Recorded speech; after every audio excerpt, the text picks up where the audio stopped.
Beleza, obrigado, Charles. Depois você dá uma assistida, e aí é bom até para ouvir tudo de novo, né? Então hoje a estratégia é uma aula sobre tomada de decisão mesmo, que é como desenvolver estratégias mentais, né? As estratégias mentais que estão por trás, que acabam regindo a tomada de decisão.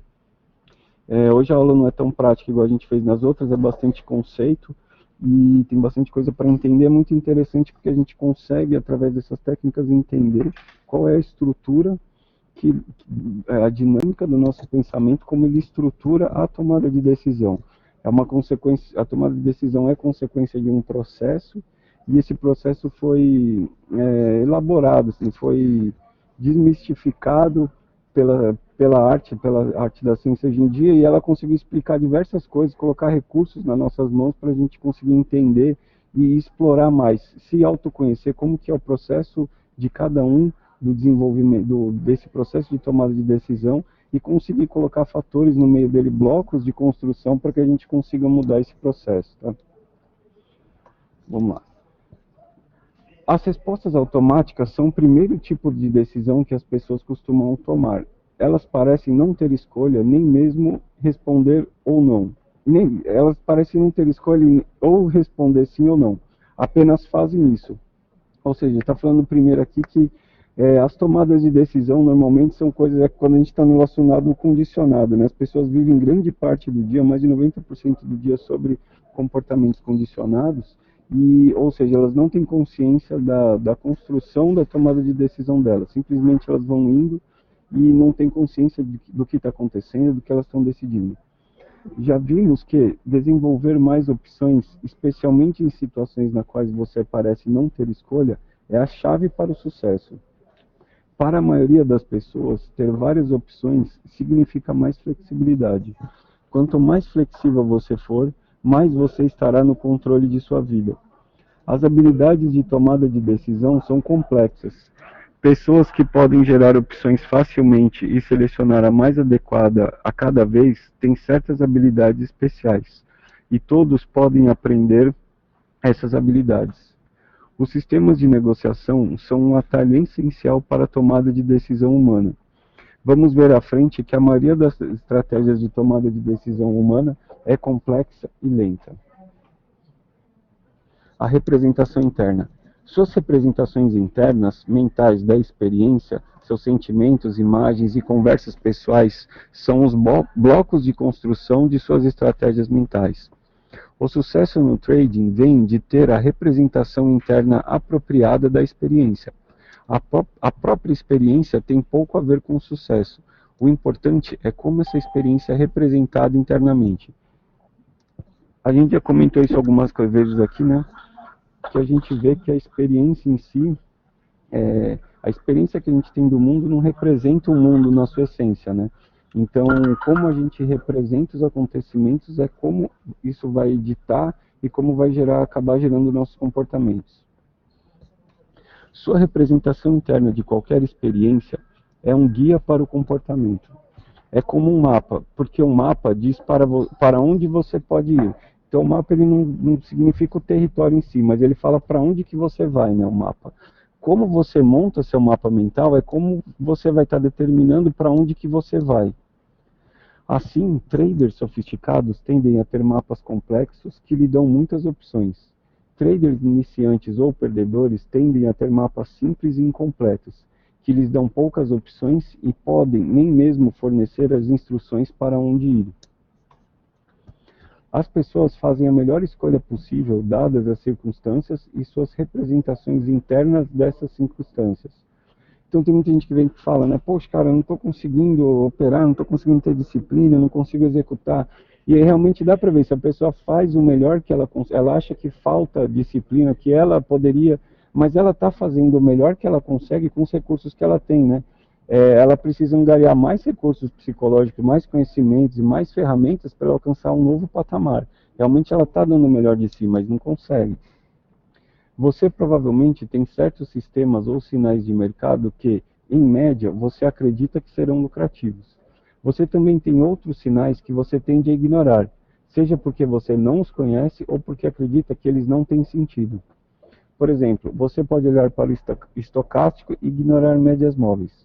Se você responde ou ignora um sinal, tem pouco a ver com os sinais em si, tem tudo a ver com a representação interna desses sinais. Então, por exemplo, tem gente que ganha muito dinheiro com estocástico e tem gente que ganha dinheiro com bandas de Bollinger.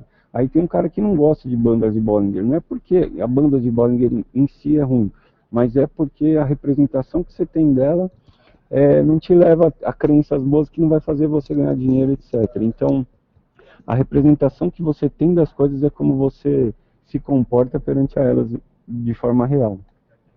Em outras palavras, para operar com sucesso um sinal, você deve ter um mapa interno que lhe permita reconhecer que o sinal é familiar e uma estratégia mental que lhe permite responder a ele.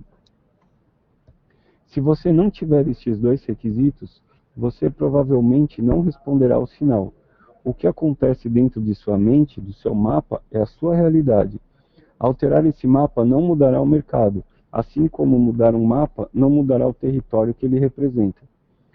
Nem a representação original, nem a revisão podem refletir com precisão o mercado, mas cada uma delas é um guia para o comportamento.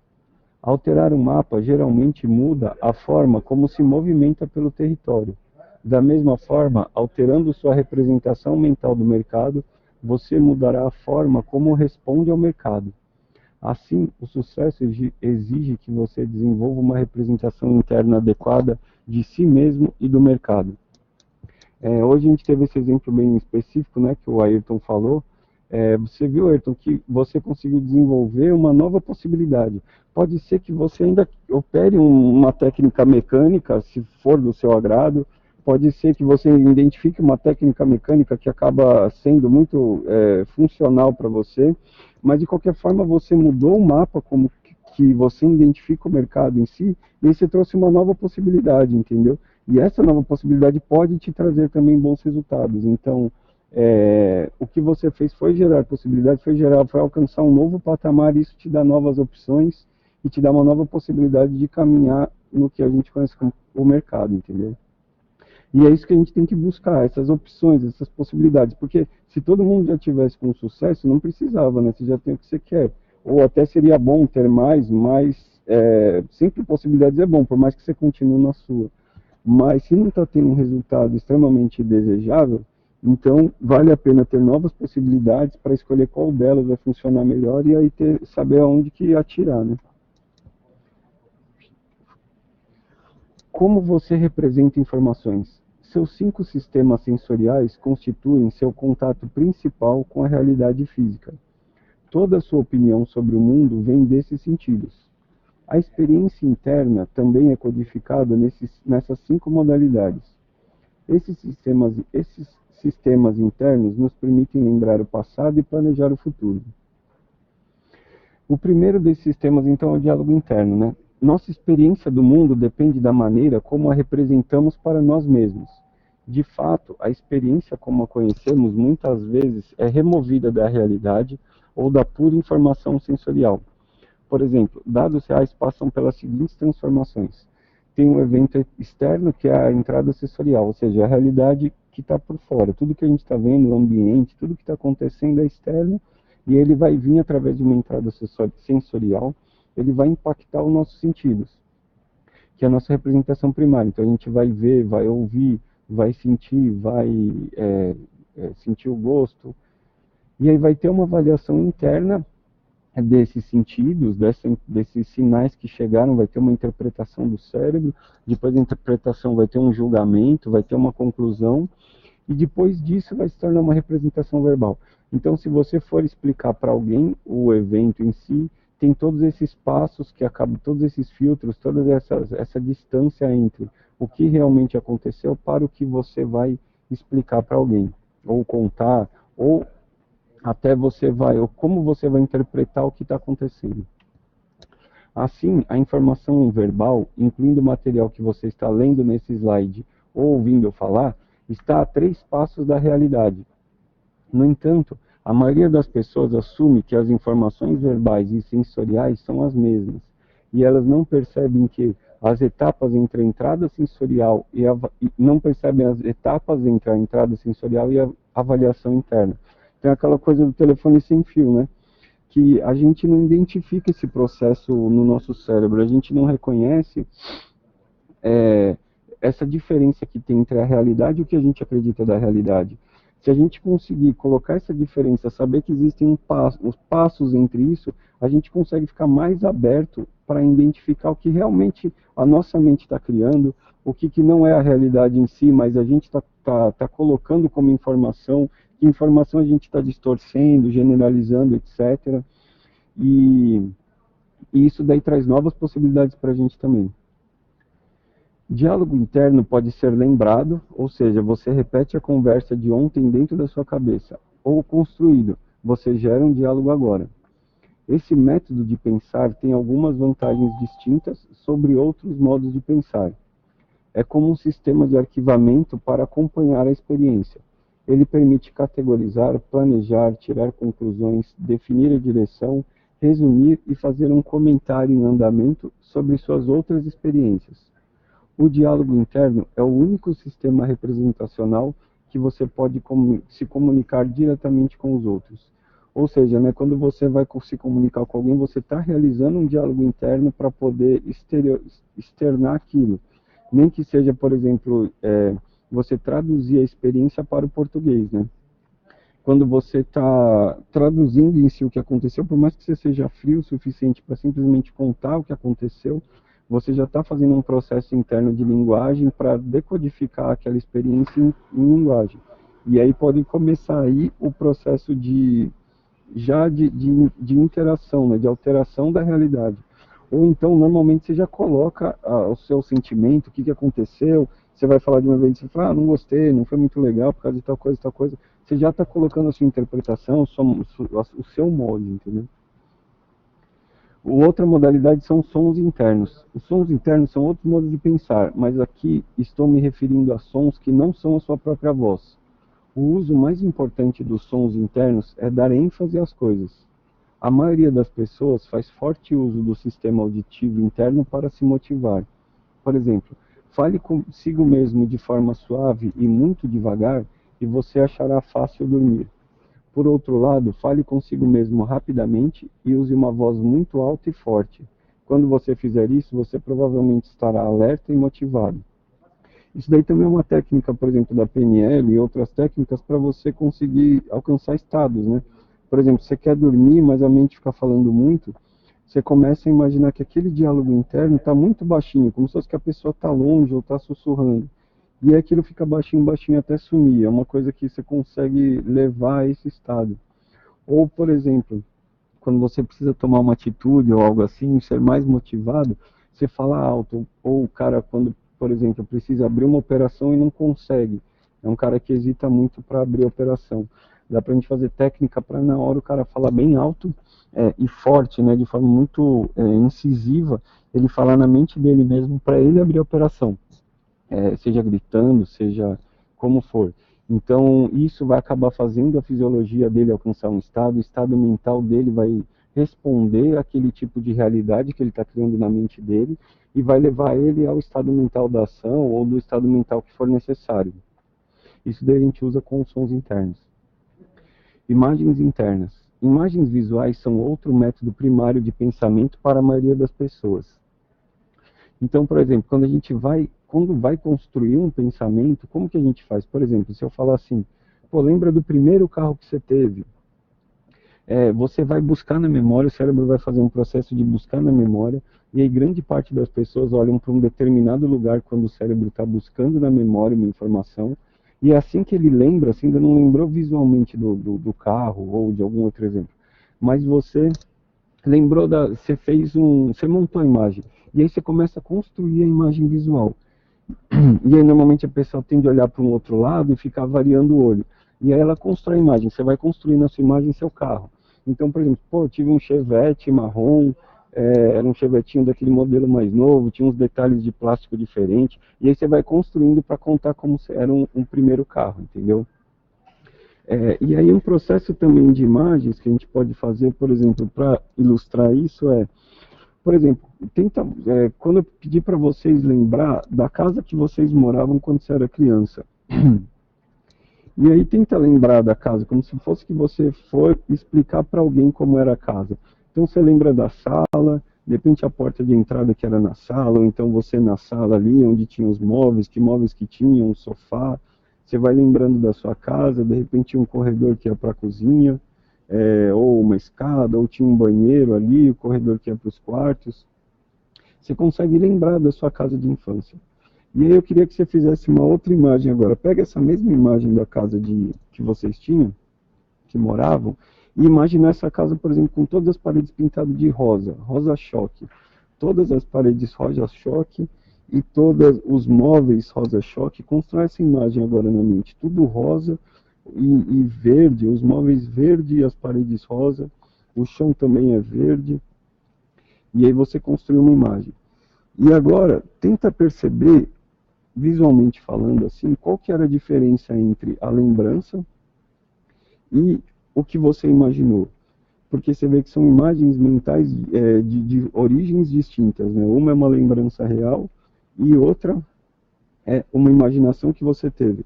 Praticamente, existem diferenças aí, depois a gente vai falar mais dela, são diferenças sutis, pode ser que de repente vocês não tenham pescado, mas alguém pode ter falado, pô, em uma eu imaginei de um lado esquerdo e a minha lembrança era mais central, e a minha imaginação estava do lado direito em cima.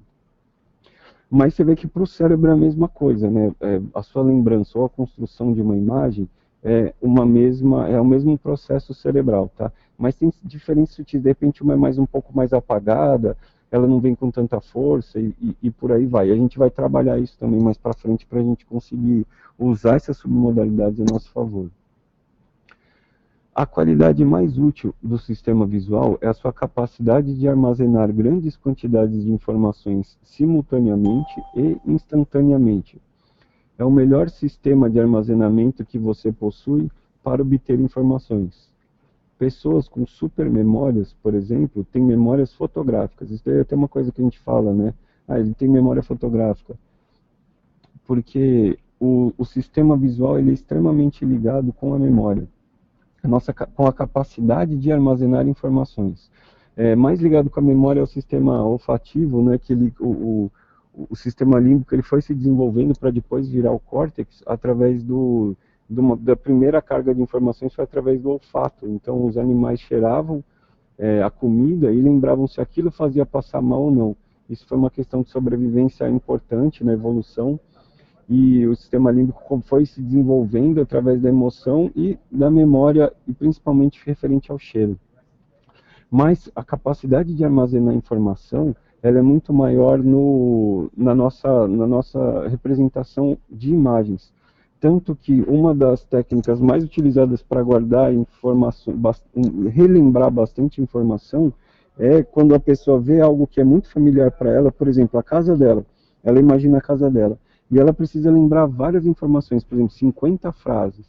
E ela vai colocando uma frase em cada lugar da casa. Então, por exemplo, na televisão tem uma frase, no sofá de 2 lugares tem outra frase, no sofá de 3 lugares tem outra frase, no móvel tal ela põe outra frase. E aí ela imagina, ela lê aquela frase naquele lugar, e depois quando ela precisa recordar, isso é uma técnica de memorização, né? Quando ela precisa recordar as frases, ela vai vendo a casa dela e vai vendo as frases que foram gravadas em cada ambiente, em cada móvel, em cada objeto. Isso ajuda a memorização. O sistema visual também é o sistema mais eficaz para a tomada de decisões, pois permite que as pessoas vejam todas as opções simultaneamente. Então o sistema visual também, a gente consegue que você, por exemplo, veja o gráfico, veja na sua cabeça um gráfico ideal ou a condição que você queria alcançar, e você conseguir imaginar, construir uma imagem mental do que o gráfico vai fazer a seguir. Então, é a representação interna que a gente mais usa para análise, para tomar decisão, é o visual em si. Vou fazer uma coisa aqui rápida. O Sérgio, não é o Roberto. Roberto, acho que você está com o microfone aberto, se puder fechar, por favor. E aí a gente entra nos sentimentos internos. Este pode ser o sistema mais importante. O que as pessoas querem são sentimentos positivos. O que as pessoas querem evitar são sentimentos negativos. Você tem vários tipos diferentes de sensações em seu corpo. todos os quais podem ser gerados interna ou externamente. Outro tipo de sentimento também é importante para essa discussão, o sentimento meta. A gente já falou bastante disso. Normalmente é uma avaliação geral sobre o que está acontecendo. É a principal maneira de as pessoas avaliarem sua experiência com base em seus critérios. Ô, Roberto, você está com o microfone aberto, se você puder fechar aí, por favor, está dando um retorno aí também. Então, o meta, por exemplo, a gente tem um sentimento de referente à emoção, né? A emoção é um sentimento. A gente tem sentimentos, por exemplo, de pele, outras sensações em si. E a gente tem também esse meta, que são comentários que vêm para a gente através de emoção. Então, por exemplo, você viu uma determinada imagem e aí você tem uma sensação daquela imagem. É um comentário que está vindo através de uma sensação, e isso que a gente chama de sentimento meta. E esse sentimento pode ser negativo ou positivo. Por exemplo, quando você obtém esse sentimento de certo sobre o mercado, é um sentimento meta experimentado ao longo da linha média do corpo. E normalmente fica na linha média. Então, por exemplo, ou vem da barriga, ou vem do peito, ou vem da nuca, ou vem da testa. Uma chave para operar bem é treinar-se para obter a sensação adequada no momento certo. Então, por exemplo, a gente vai falar um pouco mais para frente aí da tomada de decisão, da construção da tomada de decisão, e uma coisa que é bem interessante usar é a sensação que vem depois de um teste. Então, você, por exemplo, você tem o seu setup, e aí você busca, por exemplo, entrar na retração de Fibonacci. Então, esse é seu critério. E aí você vai buscar uma imagem visual que assemelhe com aquele critério que você está buscando. E aí você encontrou, o gráfico chegou na região de 50% de Fibonacci, e aí você faz um quadro ainda de toda a situação e vê o que você está sentindo perante tudo. E no começo isso daí pode dar um certo problema, assim, a pessoa colocar um processo de sensação no meio do processo de decisão. Mas isso daí vai se aprimorando com o tempo, e quanto mais for subconsciente o processo de você operar, mais essa sensação vai ser acertada, e mais ela vai conseguir te dar uma informação correta dentro do seu processo de decisão. A gente vai ver bastante isso daqui a pouco. Finalmente, o sistema de representação olfatório e gustatório permite que você represente o olfato e o sabor dentro de você. A nossa cultura, ele utiliza muito menos, é muito menos impactante esses dois sistemas no nosso processo de representar informações, né? Eles são mais momentâneos e eles não impactam tanto, principalmente o mercado financeiro, né? Então, eu coloquei até pequenininho, nem precisamos falar tanto disso. Suas representações internas consistem em diálogos internos, que permitem simbolicamente representar o mundo e dar sentido a ele, representações visuais construídas ou lembradas, que armazenam grande quantidade de informação, informações auditivas construídas ou lembradas, que permitem enfatizar a experiência, e seus sentimentos internos, e especialmente seus metasentimentos, que permitem avaliar uma experiência. Então, você avaliar, você tem um comentário do seu subconsciente da experiência para o seu racional. Alguns padrões de sinestesia são a base da maioria dos defeitos de pensamento, mas também são a estrutura do gênio. Juntas, essas representações formam os blocos de construção de suas estratégias mentais. Então, o padrão de sinestesia é a construção disso tudo, né? A forma disso tudo a forma como você trabalha, como é construído isso, pode ser um problema gigantesco, ou então também pode construir a sua capacidade genial, entendeu? Em resumo, a experiência não faz bons traders ou decisões sólidas do mercado, mas sim modelos internos adequados ou representações dessa experiência. Então, se você tiver modelos internos adequados para interpretar corretamente e representar corretamente as experiências internas, você vai conseguir ter o que é necessário para construir o seu processo de tomada de decisão corretamente e se manter nos estados adequados. E é isso que a gente está buscando fortemente aqui. E agora a gente começa a entrar em estratégias mentais. As pessoas não reagem simplesmente a eventos externos. Esses eventos devem ser processados de alguma maneira. Já vimos como as pessoas pensam, ou seja, suas representações internas. Agora, vamos explorar as sequências desses pensamentos ou as estratégias mentais em si. Para entender como as pessoas sequenciam suas representações, é necessário saber se o sistema está sintonizado interna ou externamente. Se um sistema ajustado internamente está construindo ou lembrando informações. E se a relação entre as representações sucessivas. Então, quando a gente for falar de cada sistema, a gente vai ver se ele está, de cada submodalidade, a gente vai ver se ela é interna ou externa. A gente vai falar se essa representação está construindo ou lembrando, e a gente vai ver como que é a relação entre um processo e outro. A gente vai ver aqui. Então aqui vai um exemplo. O Robson disse, bem, enquanto observo esse padrão no gráfico, aí ele respira fundo e olha para a direita. Sinto que devo segui-lo, mas fico me perguntando, coloco um dedo no rosto, e se eu estiver errado? Eu posso ver várias maneiras, aí ele olha para cima e para a direita, e faz várias mudanças laterais e depois volta a olhar para mim. Que eu poderia perder dinheiro com essa operação.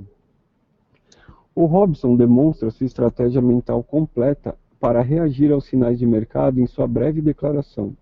Primeiro, ele obtém informações visuais externas, ou seja, ele vê o padrão do gráfico. Ele, então, tem um sentimento positivo sobre o padrão. Em seguida, ele muda para o diálogo interno e assume uma posição oposta. E se eu estiver errado? Ele, então, constrói várias imagens que apoiam a posição de estar errado. Como resultado, ele não tem nenhuma ação. Então, para entender tudo o que aconteceu aqui e para a gente começar a construir a nossa capacidade de entender esse processo todo, a gente vai estabelecer algumas convenções aqui. A gente vai usar as letras V, S, A e D para se referir a pensamento visual, sentimento, auditivo e diálogo interno. Aí a gente vai usar I para interno e E para externo. E aí vai usar L para lembranças e C para construído. Então a maioria das estratégias começa com uma orientação externa, principalmente a gente no mercado, né? O exemplo do mercado normalmente começa com ver o gráfico. Por exemplo, o Robson estava olhando para padrões de gráficos que a gente vai representar por VE, que é visual externo. Depois, Robson construiu imagens do que poderia dar errado. Então, foi visual interior construído. Em vez de lembrar imagens de negociações bem-sucedidas, que seria visual interior lembrado, que ele havia feito no passado. Finalmente, partes sucessivas de uma estratégia podem apoiar a parte anterior ou se opor a ela, ou então comentar ela. Tem essas três opções, ou ela apoia, ou ela se opõe, ou ela comenta. Respostas que apoiam a anterior são respostas congruentes. E a gente vai acrescentar agora também isso daí na nos nossos elementos para determinar uma construção. Então vão ter, além de, por exemplo, V e L, vai ter congruente, polaridade e meta-respostas. Usando essas convenções, agora podemos fazer um diagrama da estratégia de Robson. Então, ó, primeiro ele vê o padrão do gráfico, que é um VE, visual externo. Então ele obtém um sentimento interno sobre, ou seja, um meta-sentimento do padrão. Um sentimento interno, SI, meta, ou seja, ele sentiu alguma coisa referente ao mercado, que é uma resposta sentimental do que ele está vendo. Robson, então, diz a si mesmo o que pode dar errado. Esta é uma resposta de polaridade ao sentimento que assume a forma de diálogo interno, DI, polaridade. Ou seja, então, recapitulando, ele viu um gráfico, que é uma visão externa. Aí ele sentiu alguma coisa, que até então estava tudo bem. Ele sentiu, foi um comentário, o próximo processo o sentimento, né, que é o próximo processo, foi um comentário do que ele viu, que até aí não apoia e nem vai contra, simplesmente foi uma resposta emocional. Depois disso ele faz um diálogo interno, quando ele pensa, né, pô, o que pode dar errado? E aí então ele foi um diálogo interno, e esse diálogo fez uma polaridade, porque ele não apoiou o processo que estava andando até então. Por fim, ele constrói vários cenários imaginários de estar errado, que aí é visual interior construído, que é uma resposta congruente ao diálogo anterior. Ou seja, o processo anterior, que foi um diálogo, ele veio para como negativo, né? Como o que pode dar errado. E aí ele construiu essas imagens, ou seja, ele é congruente ao processo anterior que já tinha quebrado todo o processo que foi antes dele. Essas imagens internas interrompem o processo.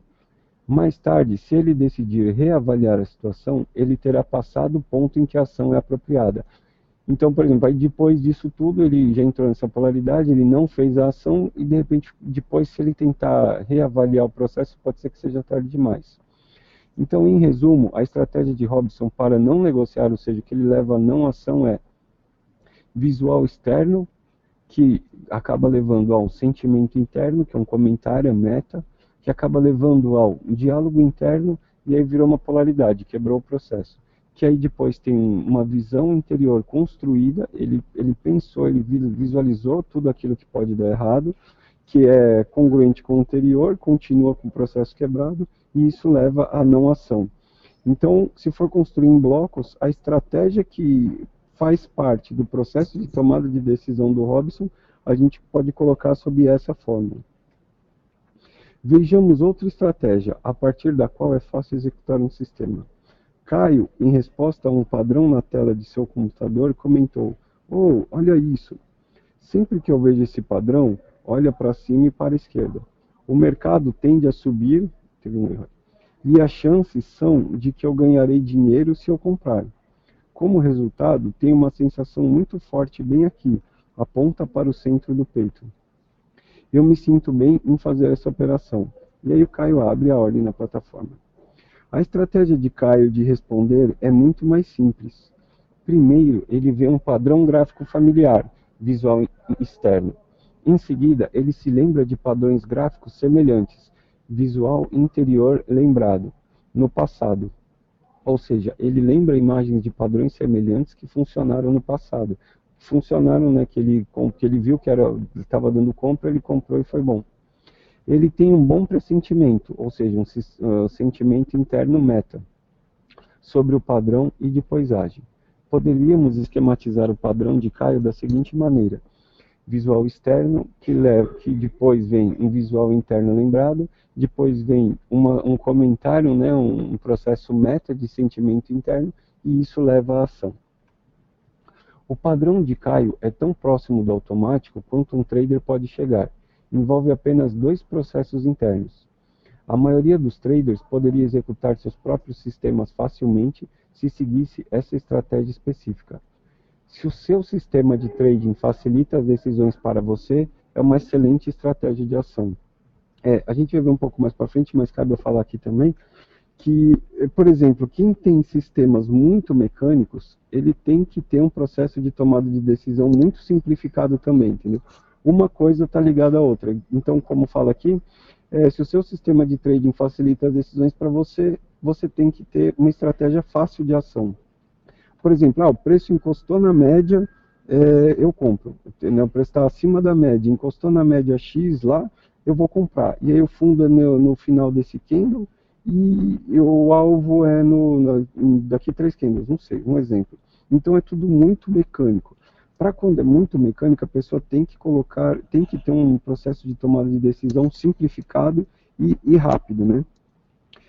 Por exemplo, o cara ele decidiu que ele vai operar seguindo call numa sala de call. Então ele não pode ter um processo de tomada de decisão complicado, entendeu? O cara lá da sala falou, pô, aqui compra, o cara tem que ir comprar. Você fica pensando, pô, deixa eu ver o gráfico de um tempo gráfico maior, deixa eu ver o que está escrito, falando no book. Se ele começar a colocar processos no meio do sistema dele de tomada de decisão, ele não está conseguindo, ele não vai estar congruente ao tipo de operação que ele determinou, né? E como a gente vai ver aqui que o inverso é verdadeiro, se você tem um sistema mais abstrato, se você tem um sistema que precisa de mais informações, ele vai depender de outras questões de mercado, etc. E aí será necessário você colocar mais etapas dentro desse seu processo de tomada de decisão. Mas isso é saudável sempre se tiver congruente, tá? Então, se um for complexo, o sistema de tomada de decisão tem que ser complexo. Mas nunca pode ter nada em polaridade dentro dele. Todos os passos têm que ser congruentes e aí tranquilo, a coisa anda bem. E agora a gente vai falar do modelo TOT.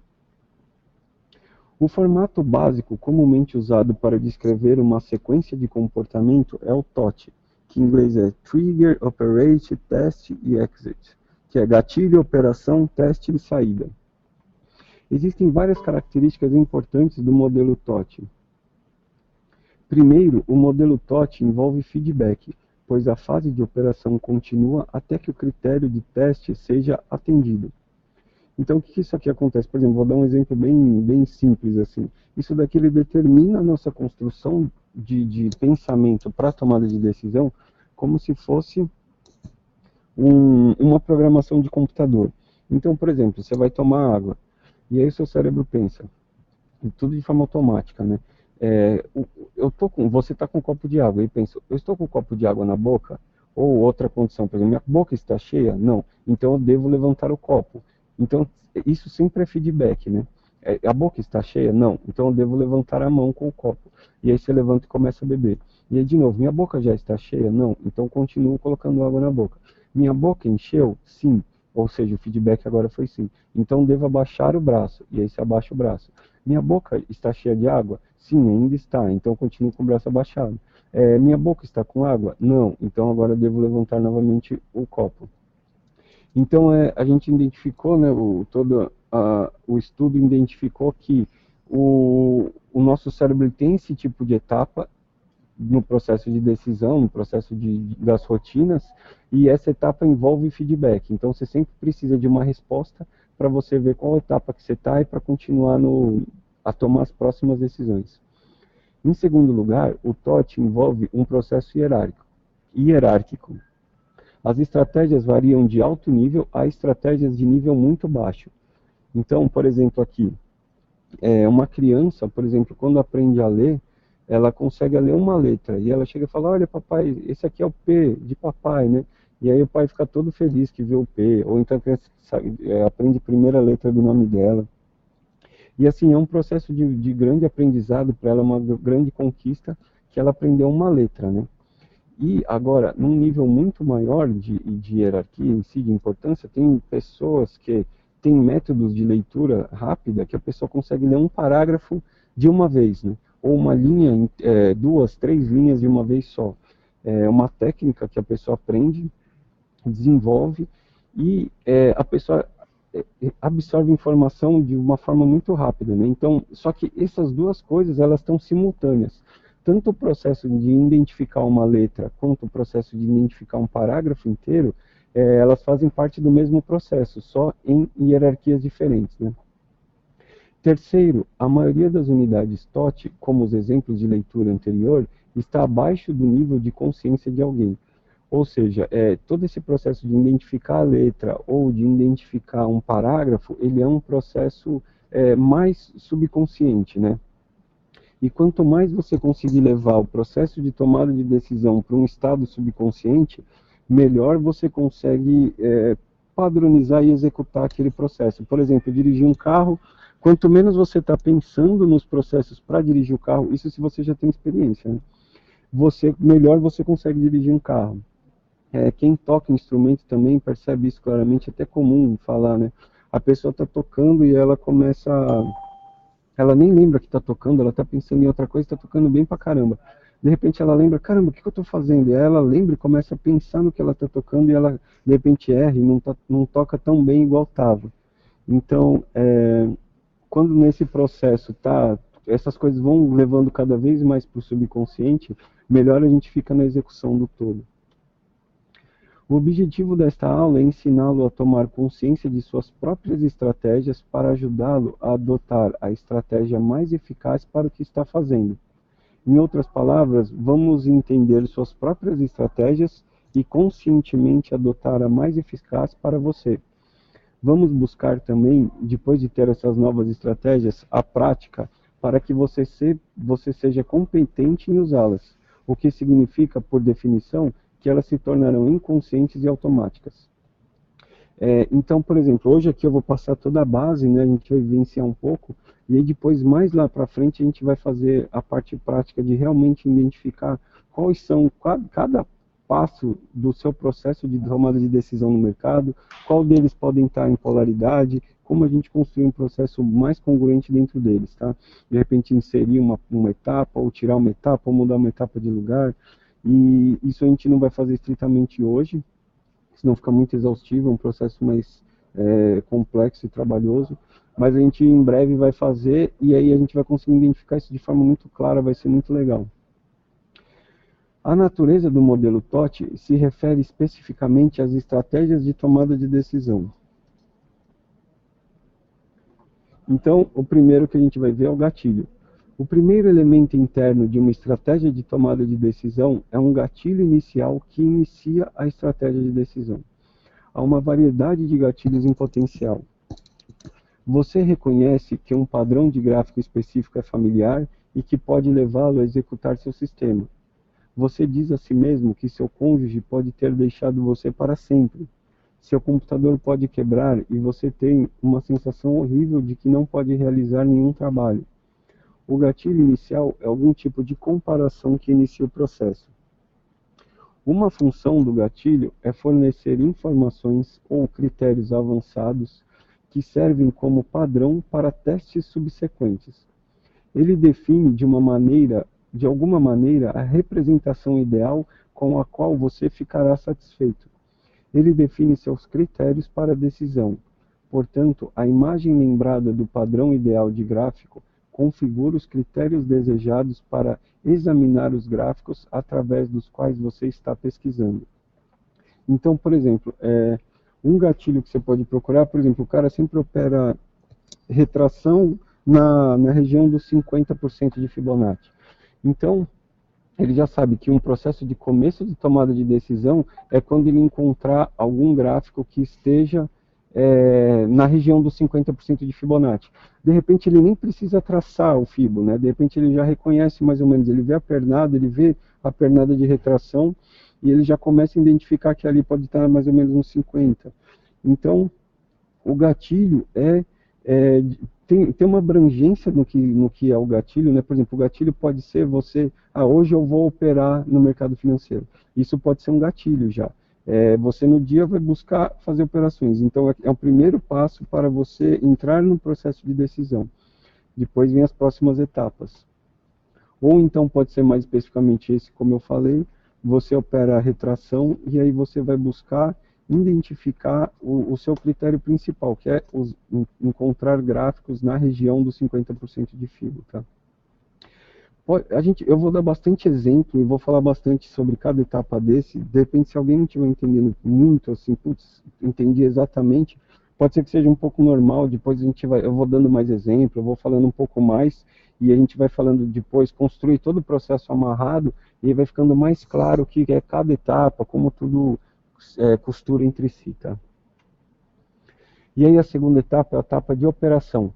Quando eu estou aqui operar, né, por um acaso, uma coincidência com o mercado, a gente usa muito a palavra operação no mercado também. Quando eu estou falando aqui operar, não é operar mesmo na atividade de trader, é a etapa do processo de tomada de decisão que chama operar, tá? Operações são procedimentos para coletar dados para ajudar a produzir uma correspondência nos testes subsequentes. Um aspecto importante da coleta de dados é outro tipo de estratégia, a estratégia mais convincente. Então, a gente vai entender mais, a gente vai falar de estratégia convincente, mas, por exemplo, já vou dar um exemplo aqui para elucidar um pouco melhor. No processo de operação é quando a gente está levantando as opções que a gente tem. Então, por exemplo, você está vendo o gráfico e ele está percebendo se ele está em 50 de Fibonacci ou não.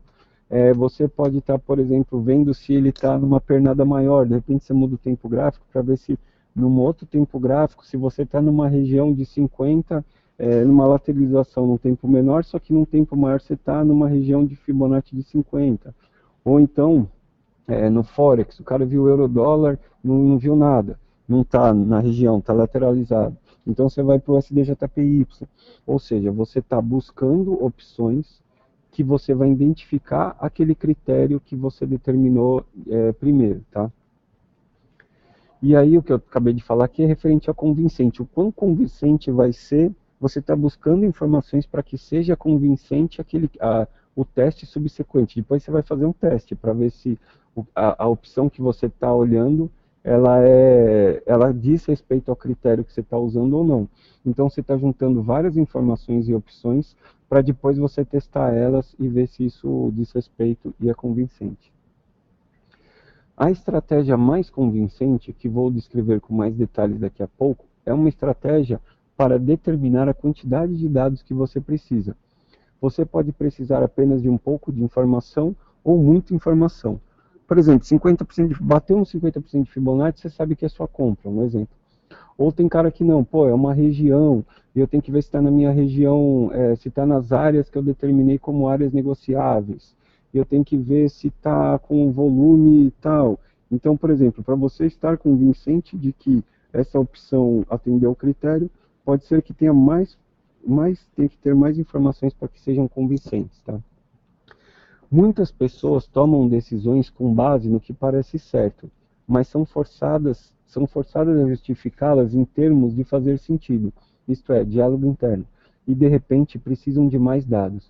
Então é isso, né? Tem vezes que você até quer fazer uma coisa que está parecendo que é certa, só que você acaba buscando mais informações, seja porque sua mente precisa, ou seja porque você precisa realmente para você conseguir ser convincente a ponto de você tomar aquela decisão. A terceira etapa é o teste. A terceira parte do modelo é o teste, que é sempre algum tipo de comparação. Uma representação do o que é comparada com algo pré-estabelecido. A representação ideal que depende dos critérios levados adiante pela fase de gatilho. Ou seja, no teste é a hora que você vai comparar, né? Por exemplo, o critério era 50% de fibra, e aí as opções, você foi procurando um gráfico, ou você ficou traçando o Fibonacci para ver se o gráfico está dentro daquele critério, e aí a fase de teste é a fase que você vai ver se ele está na região mesmo ou não. Se você tiver mais de um critério, você vai ver se os critérios estão sendo atendidos e por aí vai. Então tem 4 tipos de teste. Limite do teste que leva à decisão, ou seja, tem um limite que você não está convencido a decidir, e a partir de um determinado limite você está convencido a decidir, vai te levar à ação. Então esse teste ele tem um limiar, entendeu? Até um limite X você não vai agir, a partir de um determinado momento é o momento que você fala, bom, atendeu ao teste, passou, eu vou executar a operação, por exemplo. E aí pode ser teste de parece bom, ou seja, parece, a gente está falando de questões visuais, né? Então você monta uma imagem e compara, aquilo parece com outro. Então a ideia que você fez do gráfico, ou então o critério, parece com o outro que você determina como o seu setup. Soa bem, é auditiva, uma opinião. A gente fala, pô, isso daí até que me soa bem. Então a pessoa usa o submodalidade auditiva para falar que algo é bom para ela. Faz se sentir bem, ou seja, você se sentiu bem, você teve uma resposta interna de que aquilo é bom. Isso também pode ser um teste, que você, a partir da hora que você se sentiu bem, você resolve operar. Ou então faz sentido, e aí são evidências racionais, né? Algo que o seu consciente julgou que aquilo é bom, e aí passou do limite, deu um ok, carimbou o ok ali no processo, e aí falou que tudo bem, pode abrir a operação, por exemplo. E aí o Robson, aqui deu um problema aqui no que eu escrevi. Robson começou no visual e quando foi para o sinestésico sofreu uma polaridade que tirou sua decisão. O Caio seguiu no visual e o teste foi satisfatório. Então é isso, né? O Robson ele começou no visual e quando ele foi para o sinestésico ele sofreu uma polaridade. Então ele falou, putz, não tô me sentindo bem quanto a isso. E aí isso tirou fora a decisão dele. Ou ele se sentiu inseguro, ou ele sentiu não sei o quê. Ou seja, tem uma etapa do processo dele que acaba quebrando. O Caio seguiu no visual e o teste foi satisfatório. Então, no processo de teste que entram esse ponto aí, né, das submodalidades, ela pode carimbar um não no seu teste ou um sim. Por exemplo, aí um exemplo daquilo que levou, a gente pode usar isso para vários momentos da vida, né, mas falando, por exemplo, do programa aqui Gestão Trader. O que te levou a comprar esse programa? Por exemplo, foi conselho de amigo, você viu o material na internet e gostou, você sentiu que isso daí ia ser legal para você, você ouvia o Shire, bastante gente vê do Shire, né, e sempre achou que faz sentido o que ele fala. Isso, então, por exemplo, para o programa em si, isso faz sentido, né? O que te levou a fazer, a estar aqui todas essas horas e se interessar pelo programa? Então, tem gente que, por exemplo, precisa de conselhos externos, e aí, de repente, é auditivo, né? E bastante externo referente à tomada de decisão. Você viu o material e gostou? Tem gente que entra no site, gosta muito do nosso material no site, aí se interessa, vem conversar. Ou seja, sentiu uma credibilidade através da qualidade do site. Então, é visual. Sentiu que era para você, são pessoas mais sinestésicas. Você viu, gostou e falou, putz, a programação é bom, nossa, agora eu senti que eu vou melhorar. Com isso daí eu vou ficar bom. E aí você toma uma decisão e coloca energia na coisa. Então, ou você ouviu o Shire, sempre achou que faz sentido. Então, tudo que o Shire falou para você atendia ao seu racional, você via que era consciente tudo aquilo, e aí quando ele falou que ia ter um programa mais completo, fazia bastante sentido participar dele. Outra parte que também pode levar a você a carimbar o sim no meio do processo de teste, tá? E aí a última etapa é a etapa de saída. A parte final de uma estratégia de decisão é o meio pela qual se determina se a estratégia foi ou não bem sucedida. É assim que as pessoas começam a agir. Faz sentido, parece certo, soa certo, então você se sente bem com isso e depois age. Uma estratégia real pode ficar mais complicada porque as pessoas podem ter 4 ou 5 alternativas concorrentes. Elas comparam cada uma dessas alternativas ao ideal até descobrirem qual das alternativas atende a esses testes de limite. Então, aquilo que eu falei, né, o processo do teste tem um limite. A partir da hora que determina que você passa de um limite X, você considera que o teste foi atendido, que você deve, a decisão está tomada. Mas, por exemplo, se tiver muitas alternativas, a pessoa não consegue alcançar esse limite, entendeu? Por exemplo, você tem que decidir qual gráfico que você vai operar. Aí você fala, pô, mas o euro-dólar eu gosto bastante por causa de tal coisa. Você vai operar um só, por exemplo, pô, mas o SDJPY é bom de noite, que é a hora que eu opero, não sei o quê. Pô, mas o GBP, o USD, não sei o quê. De repente, se ela tiver muitas opções também, ela acaba levando muitas coisas em consideração que acabam dificultando, e aí esse processo de saída fica dificultado, porque tem muitas coisas a serem ponderadas, e nunca consegue chegar a um estado de teste de limite que passa do limite que bate o carimbo. Tá? E agora a gente vai entrar nesse campo de elicitação das decisões, e aí a gente vai retornar para aquilo depois para entender melhor. Suas ações no mercado têm pouco a ver com seus sistemas e tudo a ver com a maneira como você toma decisões em sua mente. Para entender a estrutura básica de sua estratégia de tomada de decisão, você precisa determinar as 4 partes básicas da sua estratégia. Primeiro, você precisa conhecer os critérios que foram determinados pela fase de disparo, ou seja, qual padrão ideal você está usando para comparar. Segundo, isso aqui é bem específico do mercado, tá? Se a gente for pegar referente a decisões em outras partes, pode ser que o gatilho seja um outro, tá? Mas no mercado, por exemplo, a gente sempre tem um padrão ideal, ou a gente tem uma imagem ideal, a gente tem uma lista de coisas que são o ideal, e a gente vai usar isso para comparar. Segundo, você precisa saber como gerar opções para consideração. Como e onde vai procurar esses padrões. Então é onde você vai procurar as opções, você vai identificar, vai procurar o critério. Né? Terceiro, você precisa saber como avalia as opções.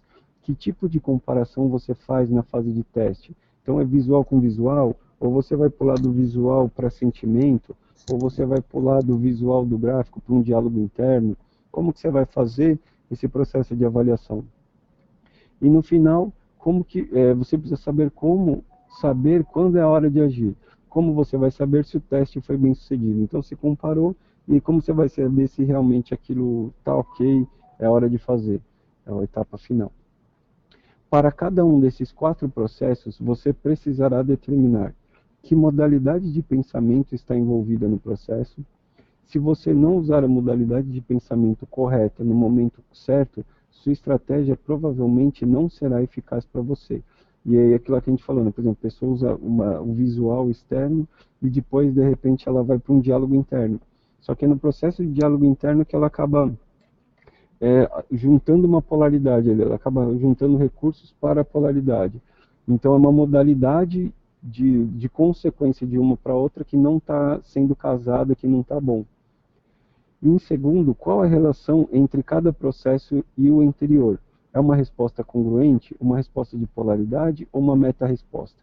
Então tem vezes que se você mudar a modalidade em si, em vez de você usar um diálogo interno, você usar uma imagem interna, a modalidade da visão, e você constrói uma imagem interna, é muito melhor do que o diálogo. Então, você mudando a modalidade, você pode mudar drasticamente seu processo de decisão e conseguir ter mais acerto, né? E a segunda o que vem um depois do outro. Então, primeiro você teve visão, qual que é o mais adequado na sequência? É outro visual ou é um sentimento? Qual seria o adequado para você? É isso que a gente vai levar em consideração para identificar e também para ver qual é o melhor, qual é o ideal.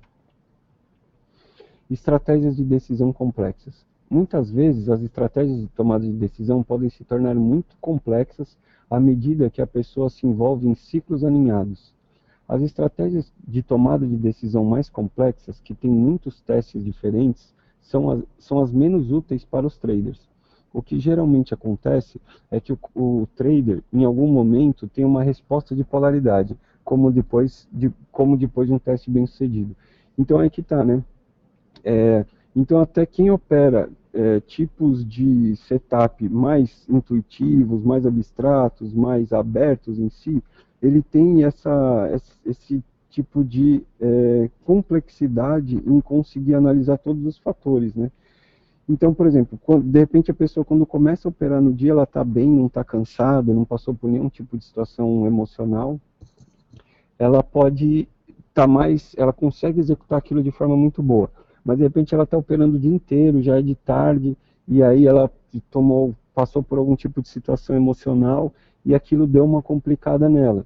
E aí pode ser que dificulta o processo de decisão. Por quê? Porque ela tem várias etapas que ela tem que passar no processo e todas elas têm que passar de forma muito adequada, né? Isso daí pode acabar dificultando. Mas, como a gente falou, é sempre necessário que, se o seu sistema ele é mais complexo, o seu processo de tomada de decisão também vai ser mais complexo. Você vai precisar, por exemplo, uma hora usar várias vezes o estado visual para identificar outros fatores que você tem que identificar no seu gráfico. Alguma hora você vai ter que colocar um diálogo interno para ver se aquilo responde a outra questão que você está analisando, e por aí vai. Outras estratégias que também são importantes são a sua estratégia de convencimento e a sua estratégia motivacional. Então, a estratégia de convencimento. Para algumas pessoas, pode haver uma sequência específica de modalidades de pensamento, e daí que vem o termo estratégia, porque ele segue um processo de modalidades necessárias para convencê-las. O que te convence? Né? E aí, um exemplo aqui. O que te convence? Principalmente, são opiniões. Então, quem se convence por opinião, normalmente tem um sistema mental mais voltado para questões externas, né? Se alguém falou que é bom, o cara já vai levar muito em consideração. Então, ele é mais externo. Ou, por exemplo, testes. Você teve que fazer teste várias vezes, então o cara está mais focado nos processos internos. Ele precisa ver e acreditar. Ou, por exemplo, uma boa aparência, de repente algo visual que te parece bom, é o suficiente para te convencer. Ou então a veracidade da coisa, por exemplo, se você sentiu veracidade no tom de voz do cara, em como ele fala, aquilo te convence. Então aí são modalidades que fazem você se convencer, né? E aí cada um tem um processo de convencimento, cada um vai ter modalidades que vão atuar mais no seu processo de se convencer ou não. Por exemplo, aí embaixo, né, que eu coloquei, se alguém te contar uma coisa, ou você mesmo fazer os testes, são processos diferentes. Se você vê por exemplo, você vai comprar o programa. Tem gente que vai comprar esse programa quando vê uma página bonita na internet, ele vai sentir uma firmeza ali, ele vai sentir uma boa uma consolidação do processo, ele vai ver que é bom para ele. Ou então, se você for bem atendido, de repente o cara manda uma mensagem e você atende ele bem, ele sente uma firmeza e vai comprar. Ou seja, ele foi convencido através de recursos externos, né? Ou de repente internos. Então, vale a pena a gente conhecer qual é o seu limiar de conhecimento, quais são as estratégias internas que você tem, fazem parte da sua personalidade, que fazem você se convencer. Seu limiar de convencimento é o número de vezes que você deve ser exposto às informações em sua modalidade preferida para acreditar. Para algumas pessoas, uma vez é o suficiente. Outras pessoas devem ser expostas várias vezes ou durante um período de tempo. Outros ainda devem ser expostos repetidamente. E aí, então, além das modalidades que te levam ao convencimento, tem também tipo, a facilidade de convencimento da pessoa, né? Tem gente que rapidamente ela se convence de alguma coisa e aí vai que vai, e tem gente que não, o cara precisa de várias vezes, ou então repetidas vezes, mesmo que se convenceu, tem que estar sempre fazendo uma manutenção no convencimento, e por aí vai. Se você tem uma resposta complexa ou um alto limiar de convencimento, provavelmente terá problemas para tomar decisões de mercado. Então a gente vê, né, que no mercado a gente precisa ter decisões rápidas, né? Ainda mais quem opera day trade precisa ter uma facilidade em tomar decisões. E se a pessoa tem uma resposta muito complexa, ou então se ela demora para se convencer de alguma coisa, ela quer ficar caçando outras coisas para se convencer, ela precisa de um grau de convencimento alto, dificilmente ela vai ter essa agilidade na tomada de decisão. E agora outra estratégia de motivação. Você pode ficar convencido sobre a validação de algo e até mesmo tomar uma decisão sobre isso sem nunca tomar uma ação. Como que você consegue agir? Então aqui a gente está falando de outra coisa. Né? Uma coisa é você se convencer, mas você pode estar convencido, mas não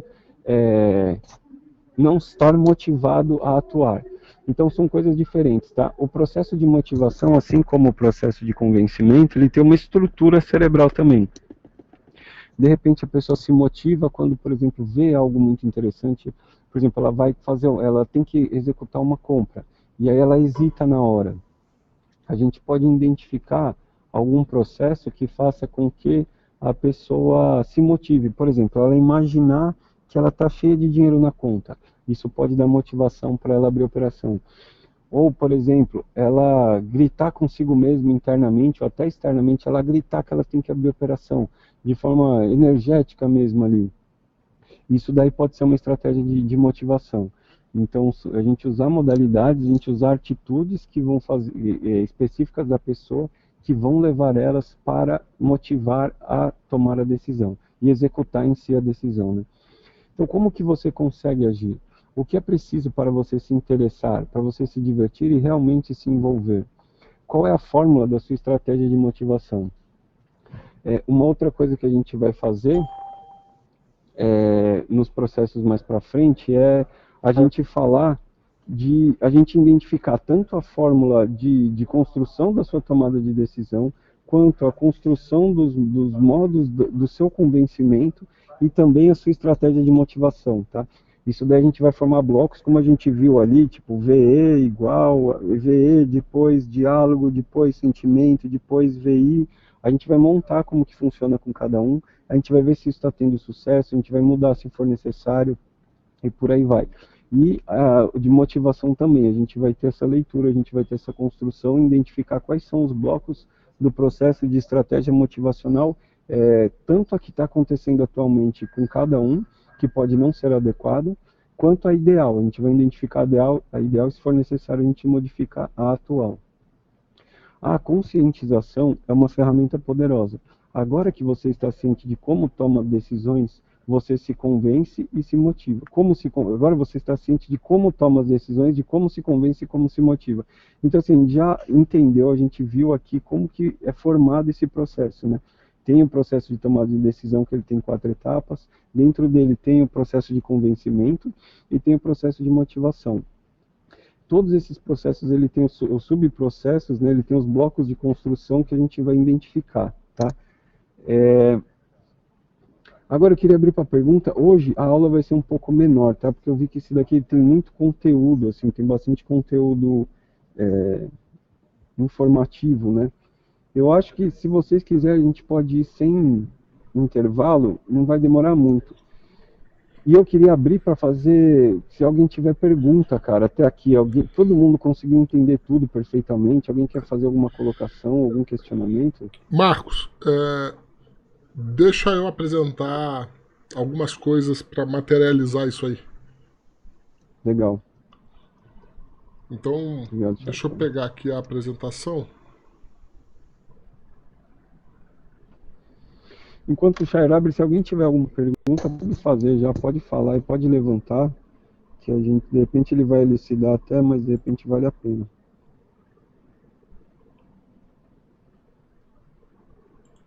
Tô vendo sua tela aqui já, Chair. Já tá vendo? Sim.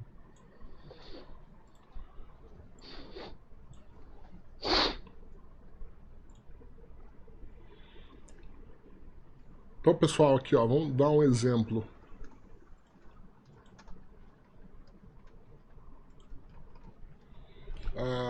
Dessa estrutura que o Marcos acabou de comentar.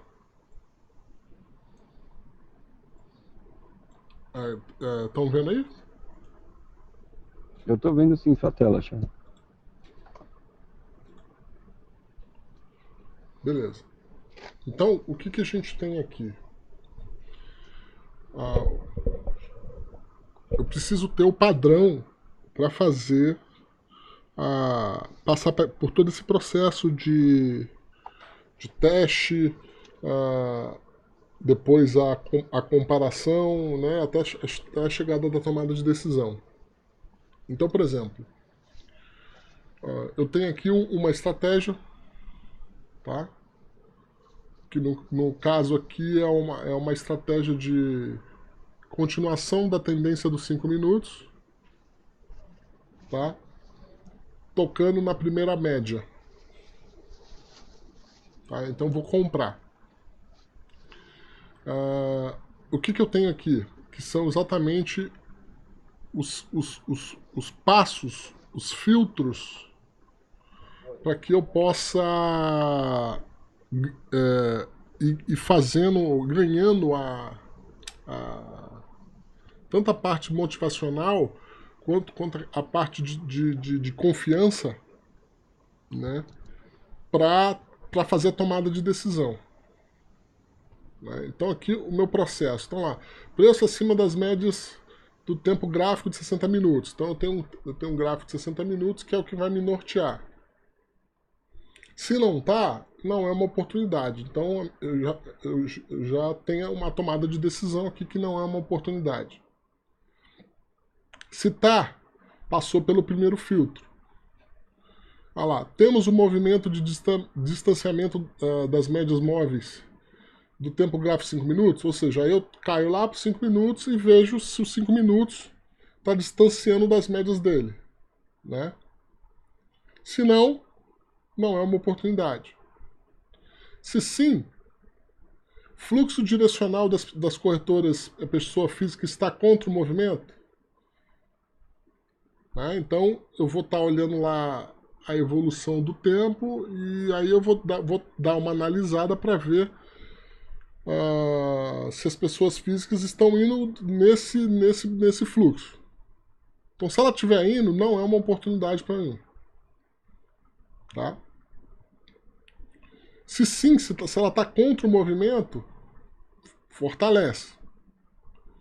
A perna 2 está sendo formada de maneira limpa, ou seja, correção da pernada 1 à perna 2 para fazer o pivô.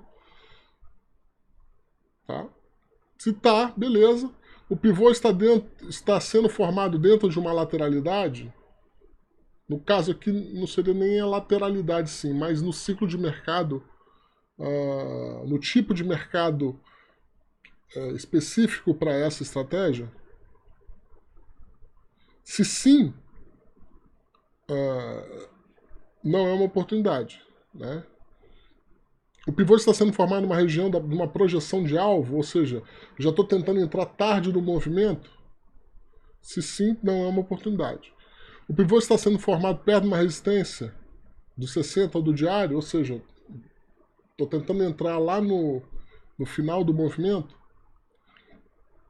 né? E aqui, como eu vou usar uma estratégia de dobra, eu preciso ter acionado a primeira estratégia.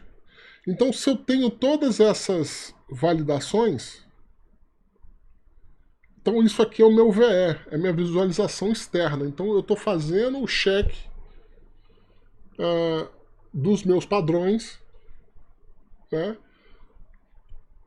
Para ir comparando esses padrões com o meu modelo, ou seja, previamente, que foi feito no backtest, enfim. E eu estou fazendo as validações. Então, se isso aqui atende os meus critérios, né, na realidade, esses aqui são os meus critérios. Eu vou comparar esses meus critérios, o que eu estou vendo ali na tela, a visualização externa, com esses critérios. Se passa, você tem uma oportunidade. E aí vem a estratégia mental que você precisa ter para poder executar. Então aqui eu vou fazer a comparação. Eu vou lembrar desses padrões que funcionaram no passado. Ou seja, eu já tenho essa estrutura numa imagem. Então eu printei várias vezes essa configuração. Eu tirei prints de 5 prints diferentes e tal. E aí eu pego essa situação que vai estar aparecendo na tela e comparo com esses prints. Faço essa comparação. Não é que eu vou pegar e vou olhar no papel, porque como eu já tenho a lembrança, né, eu vou simplesmente fazer. Aqui é a visualização interna de lembrança. Aqui está R porque está em inglês de remember, né? Então você vai fazer a visualização interna, lembrando, fazendo a comparação dos seus critérios, que está lá na tela, com tudo isso aqui já desenhado numa imagem, em várias imagens que você já verificou várias vezes, né? E depois eu tenho lá, no caso, o FI meta, que aqui é de feeling, né? Tá em inglês, mas é o sentimento de meta. Eu me senti bem com essa estrutura. E aí eu faço a ação, que no caso é colocar a ordem lá em cima da média.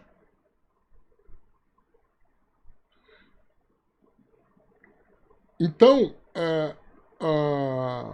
a grande sacada aqui é justamente depois que você conseguiu chegar nos seus critérios, no seu modelo, na sua estratégia, é você repetir isso mentalmente várias vezes para que você torne isso aqui de forma automática.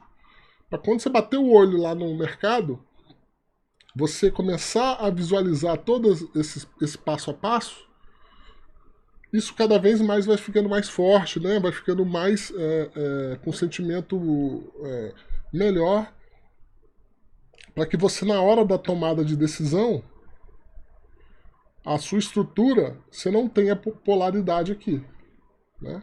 Então, você vai fazer a visualização, vai se sentir bem, vai executar. E aí a gente vai ter as mesmas situações que são as próximas tomadas de decisão, né? Que aí a gente vai entrar na etapa de monitoramento. A ordem foi executada? Se não, mesma coisa, eu tenho que lembrar de situações semelhantes no passado. Então eu vou lembrar que aconteceram no passado, situações do preço chegar perto e não pegar a ordem, vou me sentir bem, e aí eu tomo uma ação de novo, que no caso aqui seria cancelamento da ordem. Se a operação evoluiu, né, vou acionar o trailing stop. E aí o trailing stop eu posso ter algumas tomadas de decisão, né? Então, o preço chegou na região de alvo de satisfação, então se chegou na região, eu posso simplesmente lembrar de situações anteriores que aconteceram, me sentir bem com aquele resultado já e executar o gain. né? Ou ainda não chegou na região, eu vou lembrar de situações semelhantes, está no meio do processo, o trailing stop está subindo, e aí eu vou reduzindo o stop, e aí se pegar a redução, eu vou me sentir bem também com o resultado. E aí eu volto de novo para a perseguição da ideia de baixo risco. Você quer comentar alguma coisa em cima aqui, Marcos? Fazendo alguma analogia do processo que você descreveu?